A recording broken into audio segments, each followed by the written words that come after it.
Okay, here we are. This is drawing a McLaren P1, lesson 12, and I didn't have enough time to be able to complete the drawing and then do the final once over two. I've got a couple things that I had to do: the rear wheel and tire, the post on the driver's side, that is the left side, is not completed. The wheel and tire aren't, and I haven't put the driver's side or left side mirror on. So there's going to be too much to do today in order to get that all done, and then still do the once over inspection with final inking and prep. So I'm going to do that tomorrow, but I figured I'd continue with blocking out the image and putting in the details that I want, and then tomorrow we'll actually come up with the final episode on this, and then do all the rest of the stuff that needs to be done. As you can see, I'm just darkening up the wheel and tire right now. Before getting on camera, off camera, I went ahead and put in the spokes and stuff in the rear wheel. I really don't care much about the rear wheel. I just want to make it look kind of believable enough that somebody looks at it and say, yeah, it's a rear wheel.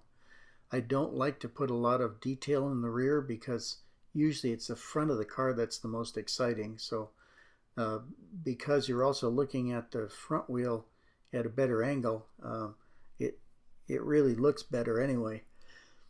So I try to keep that, and the headlights or some other element in the front, I try to keep that as the area that your eye goes to immediately.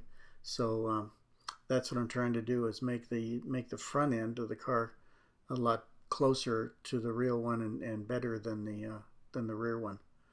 But at least you look at it and it looks like a wheel, so it's not totally out of the realm of possibility that it looks okay, but it's just isn't lavished the same care on it that I've done with the other.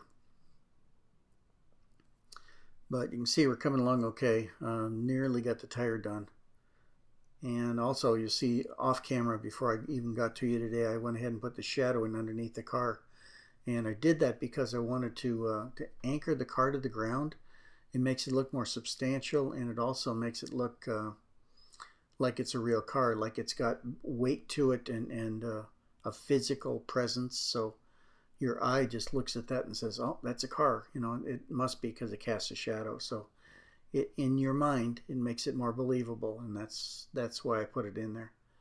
I like to always do that, and I didn't do it until one time I read a book about drawing cars, and they said if you don't put a ground plane, or that is something underneath the car, to show that the car's anchored to the ground, it just looks like it's floating around, and it just doesn't look real. And the more I thought about it, the more logical that seemed. So I thought, yeah, I almost always now do put a ground plane in it, and it just makes it look so much better.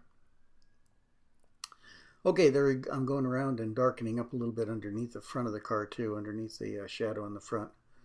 And that's, again, just one of those things that you want to make it so it looks like it's believable. Or you pump it up a little bit more and do that for dramatic effect so that it looks better. And I'm definitely not against doing that. I love to make these more dramatic than the photograph is, if possible. Just because it's fun to do, and after all, you can't make a photograph look the way you want it to, except in Photoshop. But in this case, I can make a drawing come out the way I want it to. It's pretty easy. Anyway, that's it. Come on back tomorrow. We'll finish up the drawing per se, and then we'll also go ahead and do the final workup on it and last minute things. Hope to see you tomorrow. Thanks.